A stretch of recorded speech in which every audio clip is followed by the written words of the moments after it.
What is up, Home League Podcast, where there is no you in league? Welcome back. Week 10 in the books. We are on to week 11. We've got a great episode for you today. A great guest is going to join us. Been a long time coming. Happy to have him on, but let's bring up that rundown. You know it by now. We're going to do the week in review. We'll go over the results, our predictions leaderboard. We'll talk crowns. We'll talk clowns. We'll talk fraud watch. We will then get into our guest spotlight.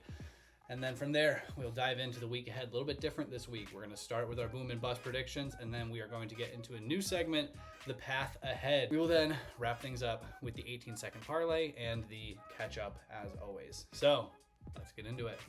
Last week, Jimmy takes the win over Jesse, 117-82. He has another week of Jahmyr Gibbs living up to that fourth overall billing. He goes off. He also gets Rome Odunze back into the end zone, leading his way. Jesse, another decent week from those trade and waiver wire acquisitions, but unfortunately a tough schedule the last couple of weeks. Moving on to myself versus Nick.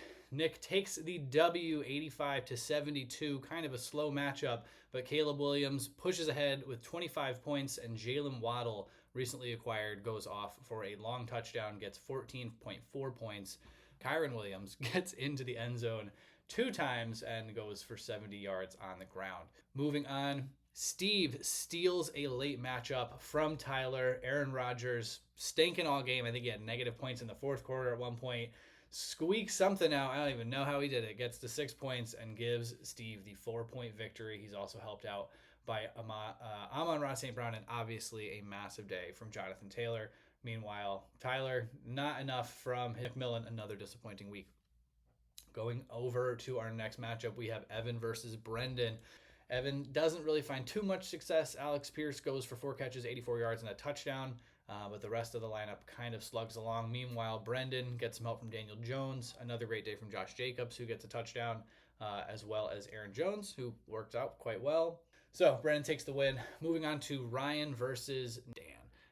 Big pivotal matchup for both of these teams, looking to push ahead from their 5-4 record. Ryan takes the W on the back of another JSN week over 15 points, and then he also sees a breakout from Travion Henderson. Things are heating up for Ryan. On the other side, Ned, another slow week from a couple of trade acquisitions. Brian Thomas Jr. hurt, not even in the lineup. Jalen Hurts, not a great day. So not a bad performance, just under that median score for Dan, but unable to take the win. And then our final matchup of the week, Bill clobbers first place Glenn, sending Glenn to 7-3. Jackson Dart has another great week. AJ Brown continues to struggle on his 2025 campaign, and without Lamb and Chase. Bill, on the other side, though, gets back to 500. McConkey goes for 100 yards and a touchdown. He gets Drake London in the end zone again. And Woody Marks emerges with 68 yards on the ground and a touchdown as well. So you have it, our results for week 10. We have a new leader on the matchup leaderboard. Nick went 6 for 6 last week. Couldn't believe it when I was looking at it. Only able to go 2 for 6 on the anytime touchdown parlay. He had JSN get in for him, which was a little bit of a controversial pick. And then I believe, I can't remember the other score, but somebody else scored. Only 2 for 6. So he goes 6 for 6. I don't know if anyone else will do that on either side of things. So good job to Nick. All right, moving on to our clowns and crowns.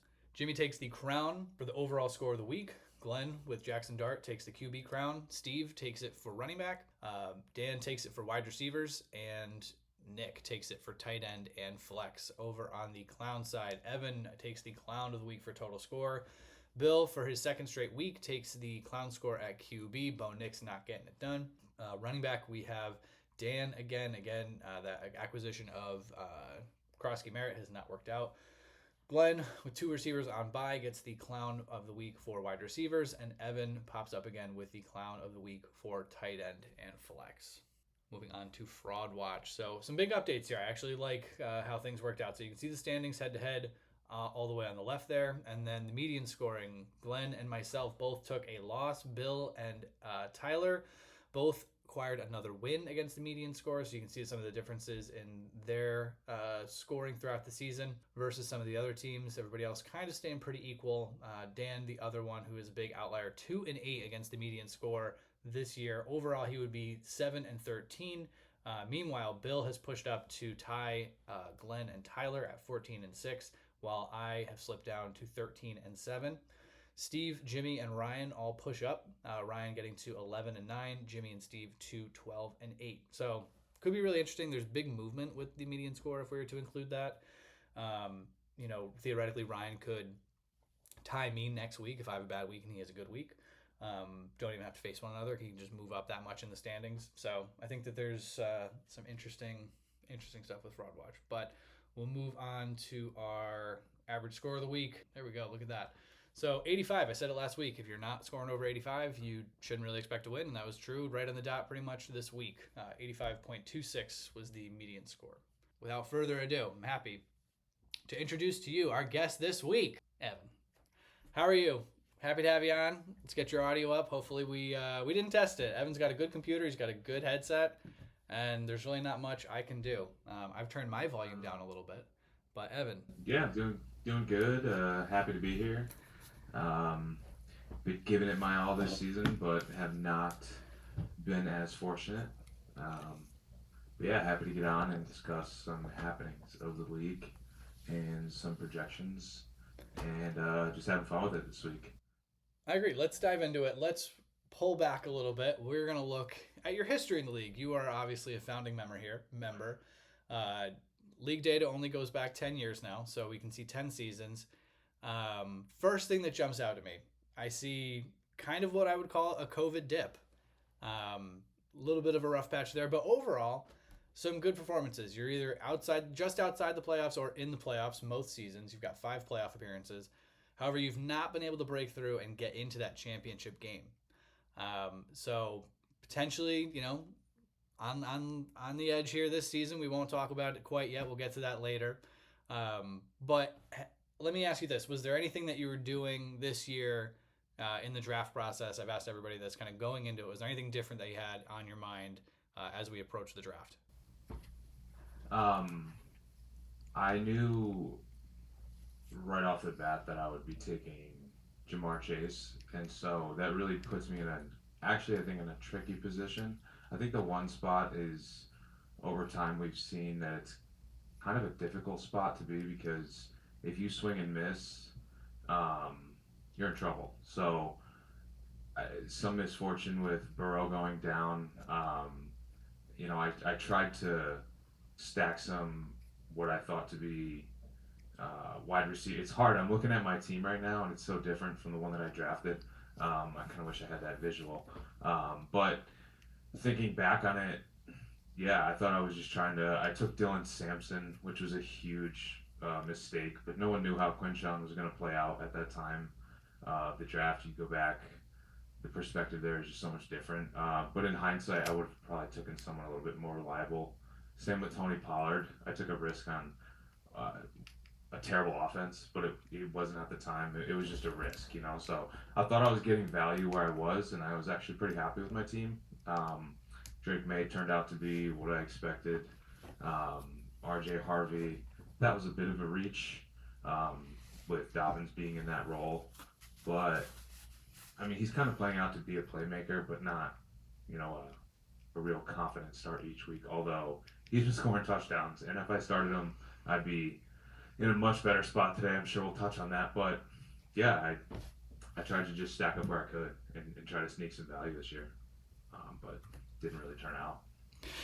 Yeah, looking over at your team, I have it up. Bowers pick too. Sorry to cut you off, but that was certainly a reach. And then once again, he's just sidelined with injuries. So I took him so early, reached, and he did well for me when I had him. But I think I just lost a lot of value there. The third pick. I can't speak for the league, but I think that that's where he was projected to go.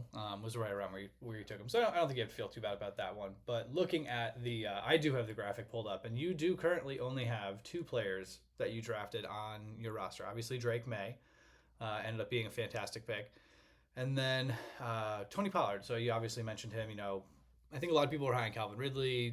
People were not too worried or too sheepish on the Titans. Before the season, so I wouldn't feel too bad about that. But yeah, definitely some tough picks. So obviously, Hampton gets hurt. You've got Joe Burrow getting hurt. So you were kind of hit. You mentioned Brock Bowers getting hurt right away. So hit with the bad luck bug kind of immediately. Do you have a player maybe in your draft that you like? If there was one that you could rank above the rest, that you would say, I wish I could change that one. Who would it be? I think it would have been Martin Hampton. I think I took him too early. Um, the talent was there, but you can't be like taking a risky pick at that pick. I just think that looking back, that was a reach. If it would pain me to look at who's there, like a round or even 2 rounds, possibly even 3 rounds after him, that I could have easily just picked and filled a position. I think it's hard to not like fall in love with these players when you're doing all your research beforehand, thinking about the potential, but the potential is sometimes different than the reality of the situation, and that was clear with Hampton. I just got blinded by what could be. Mm-hmm. So I would have changed that. Probably got a wide receiver in a 3 wide receiver league, even though I had Chase. I think there was some more upside, some different probably options there at the time. Yeah, there's always. I mean, I think every one of us can look back and kind of regret a couple of Yeah, picks. I think that's the one. So, obviously you've had a couple of tough trades. Joe Flacco comes in and kind of seems to resurrect his body. And after looking terrible in Cleveland, Brock Bowers obviously goes off, kind of gets a dud the next week. So maybe some revenge there. But what would you say, you obviously made some trades this year looking at your roster. Um, I kind of look at things from maybe a perspective of how do I want to lose? I think I sometimes think about that. Like that'll sometimes be my tiebreaker. Like, do I want to lose doing a stupid thing, or do I want to lose kind of maybe doing like the boring, predictable thing that you knew was going to go bad? So has trading kind of like, even though it hasn't worked out, have you feel scorned by it? Like, are you like, damn, or are you kind of like, yeah, whatever. No, I was doing this anyway. Um, I feel like this year I really just kind of broke the seal with it. Like I've never been one to trade, but I was just cornered this year with the amount of injuries that piled up. I didn't have starters. RJ Harvey was my running back one. Um, had I not traded Jamar Chase, I didn't want to get rid of Jamar Chase. I actually I had to try to value him higher than his market value at the time because I did believe that Flacco would come in and do well. I mean, you can't predict him going off the way he did, but I saw the upside there, and that's so I went and got Brees Hall, and then the bye week came in, and I was forced to trade him away. So I'm happy with trading because I feel like each week I tried to move pieces and put myself in the best position uh, by actually filling holes in my roster. Um, in hindsight, though, I could have just played RJ Harvey. He scored like 3 touchdowns the week I was panicking the trade. So it's this weird balance of like, do you take the risk that you took on draft day and just spot these guys, or in a must-win situation, do you try and trade for what you believe could be a more reliable, more confident play? So that's kind of what I went with. So I feel like I've gone down, I swung and missed rather than strike out looking. Like that's kind of my mentality. Is at least I swung and missed. I didn't just sit here and rot. Yeah, I like you it. know. Yeah, no, I 100% So agree. I'm okay with it. Good. It's, All right. sucks, but All right. yeah. Anything else that you want to call out about your team? Any maybe, hey, you're not out. There's no E next to your name. Maybe some propaganda you want to sling. I'll give you the floor to kind of talk about your team or maybe talk about your Um, season. I think Tony Pollard might be approaching historic numbers with getting stuffed at the goal line. He did it like 7 times last week. I think he did it like 8 times the week before, and that's just 2 weeks. So he has yet to score a touchdown. I don't know if that's going to come against Houston or ever. I think Trey Tucker might go off this week against the Dallas secondary, and I think he has some prominence in that offense with Jacoby gone, but Tyler Lockett and Gino linking up right away kind of gives me some concerns. I think Calvin Austin and the Steelers have a decent schedule.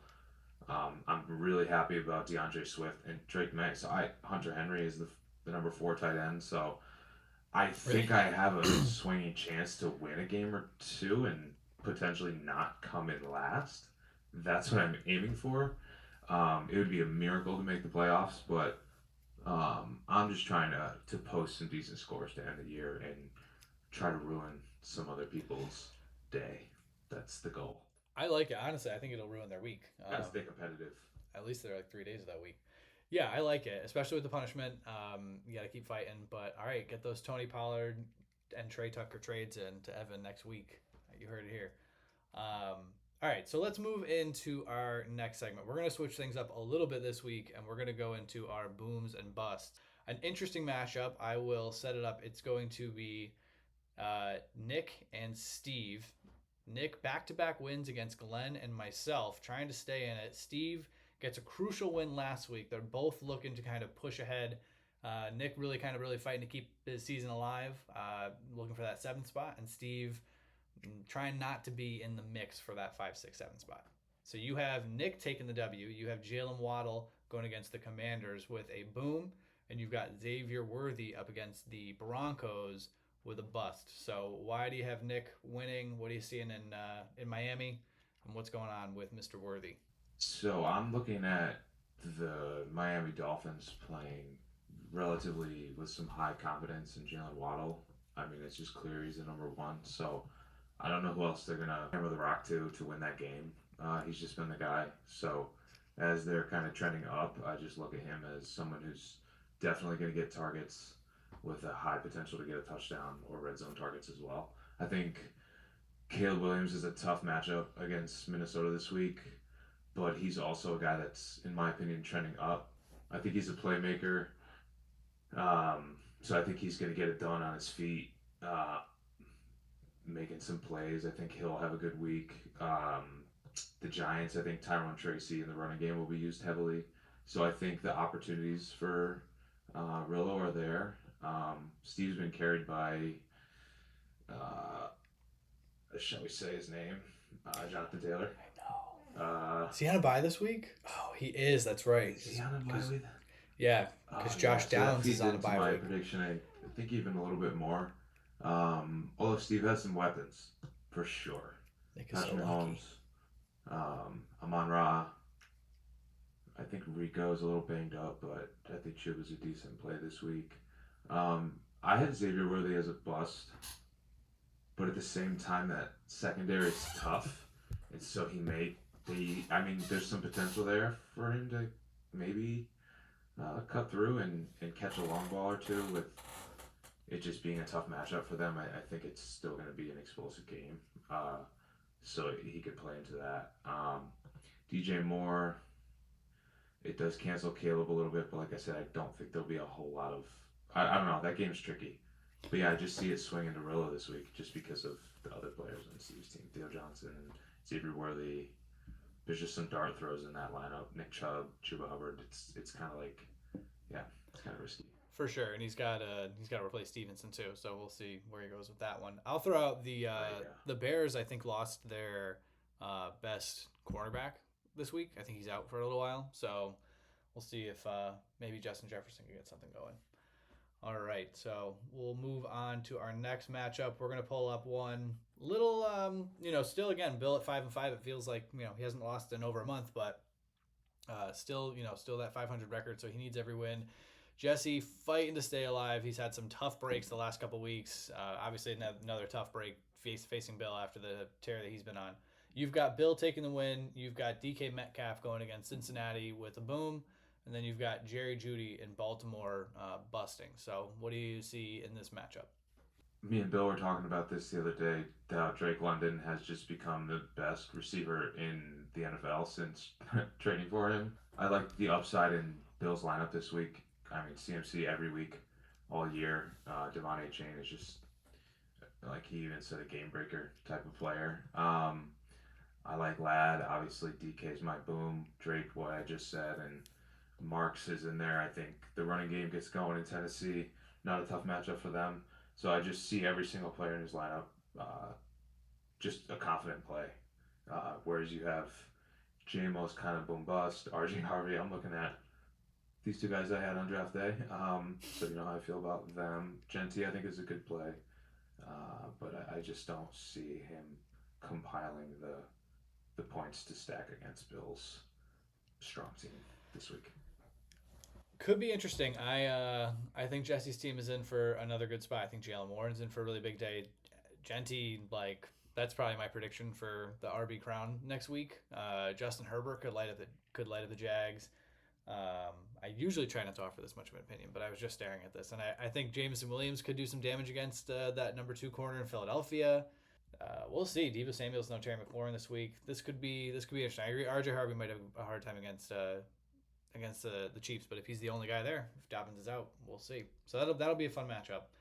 Yeah, All right, so we're gonna move sure. on to another one, kind of an interesting one here. We've got Glenn versus Dan. Dan and Glenn both taking the L last week. Glenn's still up top at the standings, but you've got Glenn taking the W with an AJ Brown redemption game. And then you've got Krosky Merritt with another bust. And I think we were talking about this earlier. I think this is the third week in a row where he's been selected as the bust from Ned's lineup, and I don't think it's really failed yet. So tell me more. What do you got going on with Glenn and Dan? Yeah, I picked AJ Brown. I tried to just kind of go somewhere else with these kind of boom bust picks. I think AJ Brown. That's such a big game. You got Detroit and you got AJ Brown, just two um, very headlineable teams, just with their histories. So, and all the drama with AJ Brown this week, I like to think that they'll come out and show confidence in their offensive game, like they've been talking about, coming from a Dallas fan. I have some high conviction that Philly and Detroit will be a high scoring game, regardless of their defensive kind of prowess. I think they both kind of get through this week. I think AJ Brown goes off. Brian Thomas has been shaky all year. Zay Flowers against Cleveland. I mean, Nico without their quarterback, my bust in Ja'Cory. Derrick Henry's been kind of sketching me out. He scored 3 touchdowns, one, two, three, four, in the last 6 starts. So not great for Henry, and he's going against Cleveland. So Yeah. yeah, I like Glenn's team this week. I think he's stacked. CD, AJ, Jamar Chase, James Cook, ETN. I mean, Stafford is a tough matchup, but I think they cover. Now another one, bringing up myself versus our commissioner Jimmy. Jimmy getting an important W last week against, I don't know, I think Jesse. But he goes to 6-4. I lose last week to Nick to go to 7-3, and then we meet this week with Jimmy with a chance to jump me in the standings, as he I think has a pretty good lead in points against me. You've got Jimmy taking the W. You've got Devonta Adams, though, in Seattle busting, and you've got Rashad White against Buffalo as your boom. So walk me through, how am I getting a Rashad White boom and an L? Let me start with the Boston Devontae and kind of what I see in Seattle. I think their defense is legit. I think it's no question what they've been doing on defense. Scoring 2 touchdowns last week, Demarcus Lawrence, Player of the Week. They've been consistently dominant, and Devontae a little banged up. Witherspoon's back. I just don't see him being able to get it done. I think Puka in the slot is the guy, and he might get 17 catches next week, all on 10-yard dinks. But I don't know. That's just my take. I think Adunze is the guy in that offense. I think Gibbs has a big week against Philly. Ferguson, I think, is a big target. Michael Wilson with Marvin Harrison going down, and Lamar Jackson is just a freak. So Monangai, don't love it, but Devontae, I think that, like I said, the game's a shootout. I just think there's some upside in his lineup. Rashad White and Puka. I just spoke so highly of Puka, and you have him, and I have you losing. The more I look Tough at your matchup. Tough team, matchup. I mean, Josh Allen, Tampa's not great against the pass, like 22nd or something against the pass. I don't know about Saquon. I actually almost took him as a bust this week. I just 12 think points. they try to play what? I said 12 points. That's it. That's all he needs. Rashad White, I think, does have a monster week against Buffalo. They're like 32nd or 31st against the run with like 150 yards allowed against them every single game. So players are just crushing against the Bills. I think that's why he's my boom. I think Rasheed has a tough week. I don't love that matchup. Even though he's the guy, I think it's just a tough matchup for him. Nine catches, 112 yards, touchdown. Yeah, no, I'm just gonna go against that. Just Just a guess. Okay. Rashid Shaheed, don't love it. Trey McBride, what are the Cardinals? He could do all right, but and then Jordan Mason, we were kind of even talking about that He, in that play. he may So or I may just not be think there on Sunday. there's some risk there. I just see Jimmy taking it. I think his team's gonna.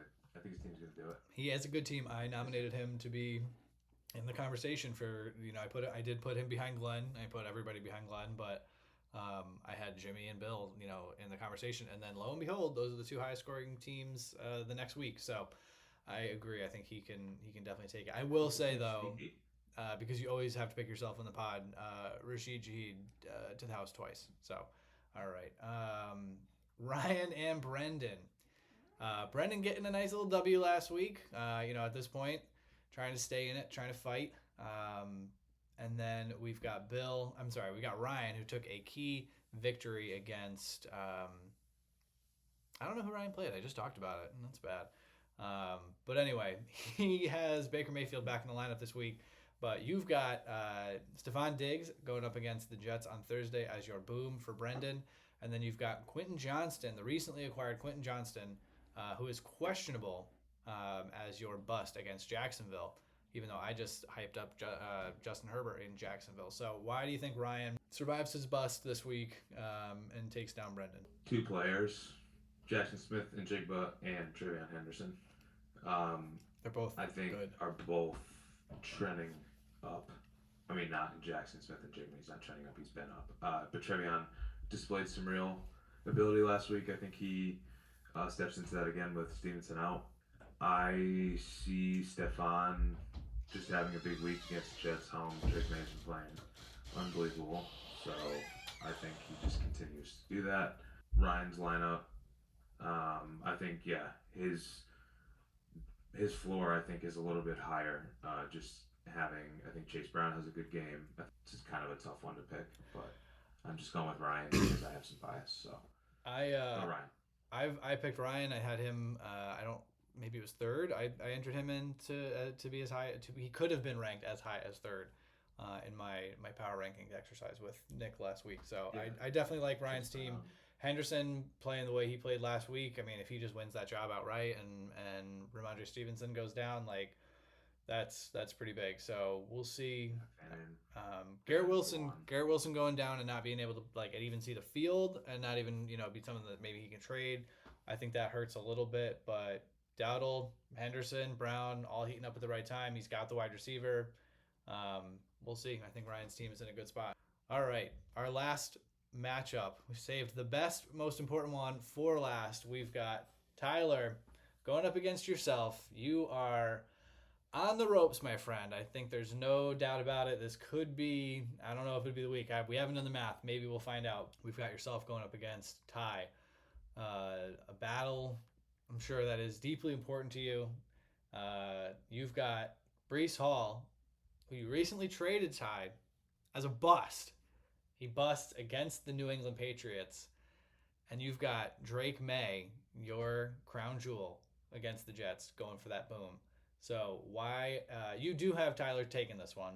So walk me through why you think Ty is going to take this one away from you and potentially put you out.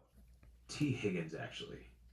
I have some stats I pulled up on T. Higgins just to kind of prove the point. Over the last 5 weeks, not including the bye, so that would be 6 weeks, but 5 weeks that he's been playing, T. Higgins has 5 touchdowns on 36 targets, averaging 19.4 yards a catch. He's 14 of 36, so he's converting on 38% of passes. But that's a lot of action. 36 targets in 5 weeks. There's consistency there. They're getting him the ball. He's an elite player. I think he's a 1 on any other team. So I think T. Higgins is just a ball out pick for a boom. Did I do a bust for my team? Or no, the bust I said was Breece Hall. Breece Hall going against New England. The number 1 rush defense in the league. Yeah, makes sense. 72 yards, allowing 72 yards a game. The top 5 in yards against yards per carry and touchdowns per game. So I just see him getting stopped this week, just because They've been playing good. There's no reason to believe that they won't continue to do that. But I don't see my team beating his team. With all that said, I think Egbuka, that game's a shootout. He gets at least 2 touchdowns. Mm-hmm. T. Higgins, the opportunity, like I said, Bijan is as good as any as the top players in the league. Brock Bowers has been just going off ever since I just gifted him to Tyler. I thought I swindled him on that trade. I felt like I was getting value direct, like exactly where I needed it, and he was taking a risk on Brock Bowers, and Yeah. it just worked. No, I mean, I got DeAndre, and then he was ruled out, and then Brock Bowers goes off for 38 points or something like that. So yeah. once again, had I not traded, I would have won. But I was feeling holes just Bro, because I think Brock bouncing back that much was not something anyone really could have seen coming. So it's a tough crazy. break. So, yeah, ties matchups look pretty good. I think that the Dallas and Raiders game could get pretty messy. I think Pittsburgh and Cincinnati could also be another one where the score gets kind of run up. So he'll have a not bite on all those. not to out myself, but I'm totally gonna out myself. I think Ty has something to the likes of 250 more points scored than me on the year. So do the math. I think he first in It'd points. be kind of crazy if I won. Yeah, he's first on Yeah, points. so he's So got more points than everybody. it's So a pretty easy pick. But go me. so Time come for your head. Your head's up. all right, so that will end this segment. So now things are going to change up a little bit. We are, instead of talking what we think is going to happen, we are going to talk about what you need to happen. So I'll have my audio up, but I'm gonna pass you the floor to just give a preface to everybody. If you don't know what this is called the Fantasy Football Hub. It's a website. You can get playoff like ranking and kind of predictions. You can get a power ranking that's kind of weird. You can see what your record would be against other people's schedule. You can just see a bunch of information about the league. So Evan's going to pull that up, and he is going to walk us through what he needs to happen to a couple things: make the playoffs and not get last. I have a 1% chance. So to keep this league fun for me, I have to believe in that 1% chance. So I put together the roadmap for me to survive being eliminated this week because that's the goal. Well, the goal is to not come out last, but I would also like to not be eliminated this early on. So let's get to it. I need Jack to win. I need players with losses over 4 to continue to accumulate losses to meet me at that 8 loss category. We actually have some teams that are close to that. All 4 of these teams that have 5 or more losses do not play each other this week, meaning that all 4 of those players have a chance to accumulate 1 loss to bring me closer to playing them or competing with them. So I would also need N to win because that would give Brendan another loss at 8. I need Dan to win. Go Dan. No, I'm wrong. I take that back. I need Dan to lose. Go Glenn. Dan has, what does he got? 6 losses or 5 losses. I need him to have 6. I need Steve to win, I believe. Yep, because that would give Rillo another loss, bump him closer to me. I need to beat Tyler. Tony Pollard, please. Just figure it out, man. Just figure it out. Just get it once and make it be this week. And lastly, I need Bill to win, and I think he will. So I do think Bill will win. I do think Glenn will win in my other predictions. I think long I term, said, I'm gonna butt in. I think long term you might need Jesse to win this week. what is this? This is next week. Yeah, and you can look at what the records would be, if that last week happened. So now you can just kind of do the same thing. Just pick the same thing. So we had Jack, we had Glenn, we had me, we had yeah, they're all over here, right? And we had I think you might want Nick to beat Jimmy too. wait, I'm confused now. This would be for next week. Yes. So this for would be two week weeks. 12. So after this coming week, it is Wednesday as we're recording this pod. Wednesday evening, Tuesday where I am. So then, So then yeah, then I think you'd want. Then I think you could have Ty win. Ty's far enough. Well, how many wins does he have? He's got 6. No, so you so want then you I want would Ty to need. lose. You want Brendan to win. Yep. And And then then with Bill and Ned, I would want. that one doesn't Bill. matter. That's a toss up. It Probably doesn't matter probably Ned because because it's he's got less points. okay. That makes sense. Um, I think when we originally talked about this, I had only gone through 1 week of it, so That's as that's totally as we fine. We'll go, do it live. um, All my right. pathway was 1 week at a time. I've But that's all right. never done this before. I've absolutely never sat here and This is done this yeah. a ton of This weeks. is I have no idea what I'm doing I'm looking either. at this like cross-eyed for a second. But No, go to week no, 13. I've caught up to what we're doing here. So we're continuing to find out the path. Cool. So let's go on to week 13. What would this be? We would need, because they're adjusted records right here. I would need, so between Brendan and Steve, I would need, let's see, Steve to win. Because Brendan would need another loss, that would put him at 9. I would need, I believe, Jimmy to win. I mean, they're both 6 and 6. It wouldn't matter. Whoever has more points, I think Jimmy I does, think right? yeah. So I think Um, Ned or Dan. yep. Team with no name. We would need Glenn to win. Bump Jesse back down to 9 losses. We would need um, probably Ty to win to Mm-hmm. keep separating that gap between the top and the middle, just to maybe give me a chance to show up in the middle. At this point, I just need to keep winning, and we would need Ryan to win.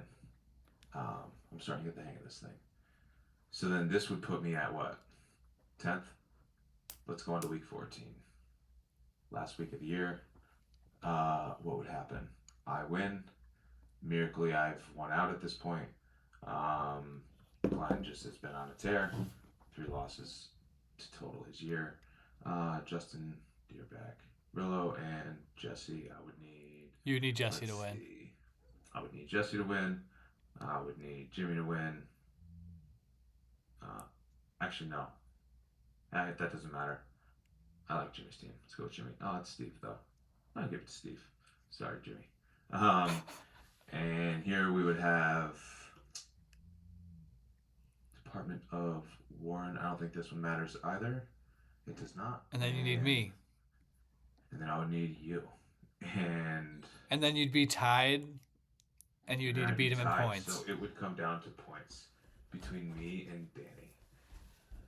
I'd even So wager Danny, there might be a couple ways you could do it too. I'd wager this isn't the only way, but this is one of the ways. yeah, you're probably right. There you have it. If we Look how mixed easy it around all a is. couple- What's that? I said, look how easy it all could be. Yeah, right. I mean, if there's one thing I've learned in fantasy, anything is possible.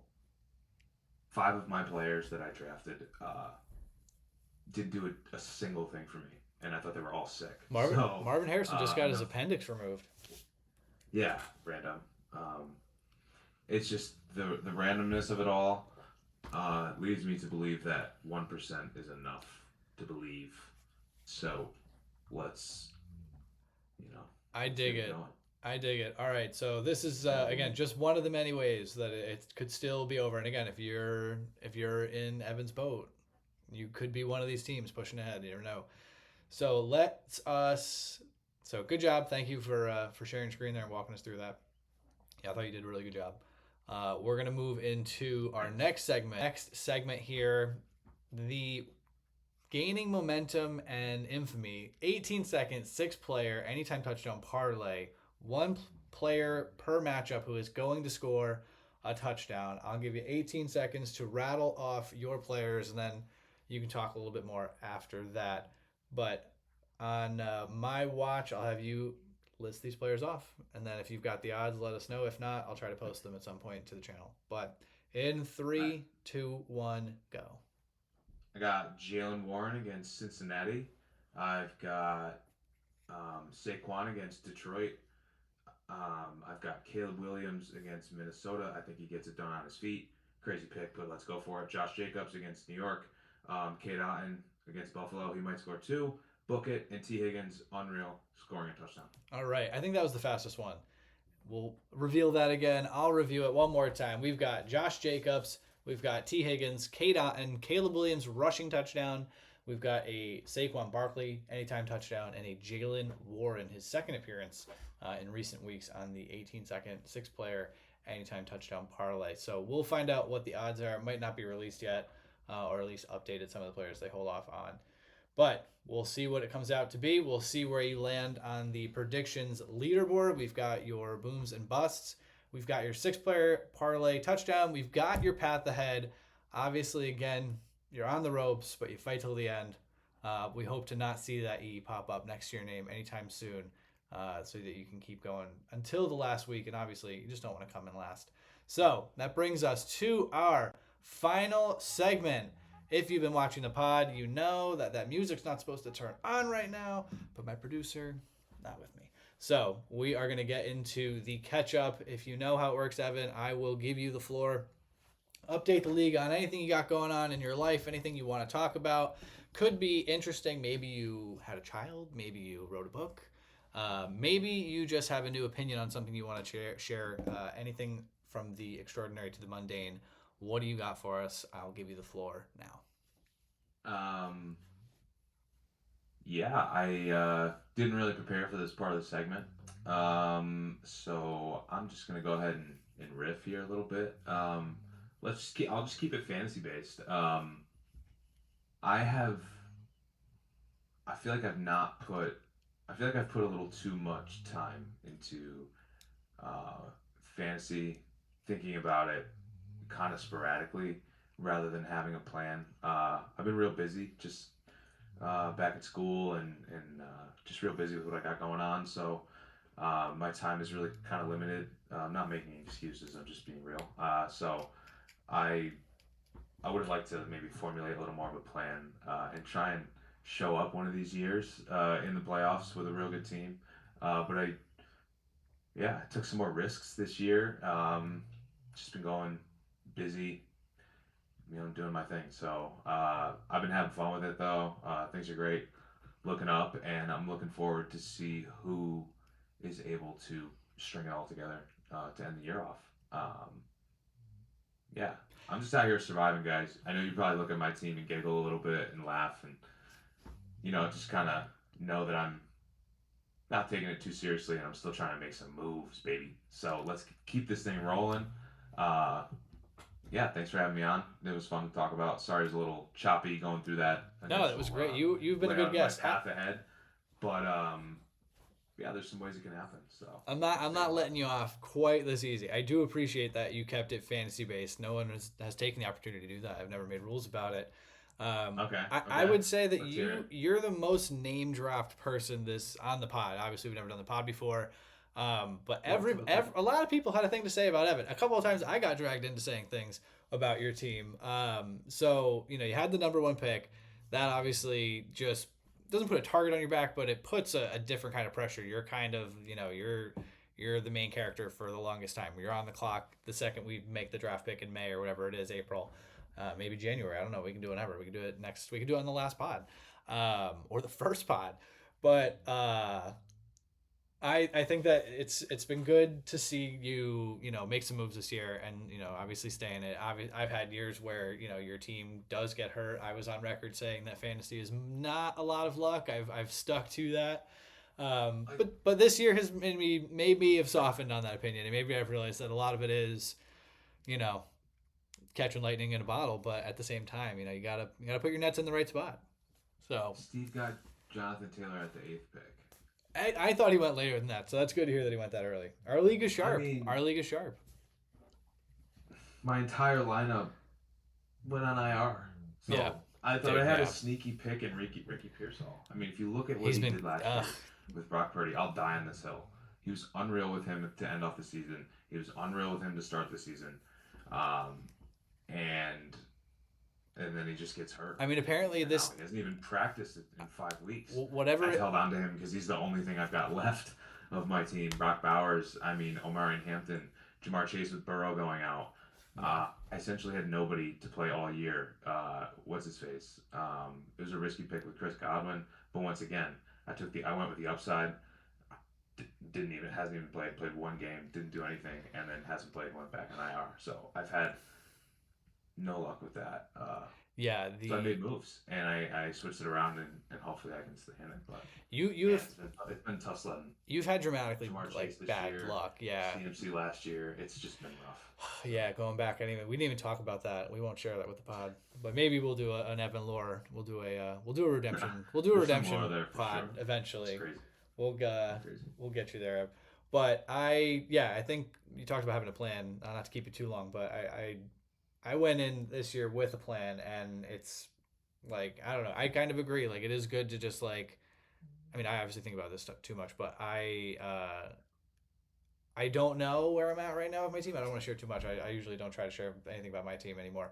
But I feel, I'm going to edit all this out. I don't want to say anymore. I feel comfortable with the way I could lose. I think that is a huge part of how I want to go about fantasy football for a while. Is draft players that I enjoy watching. Draft players that I enjoy watching, and draft players that I can accept losing with. So, because that's the worst. Like, if you hate the way you lose, like, that's the worst.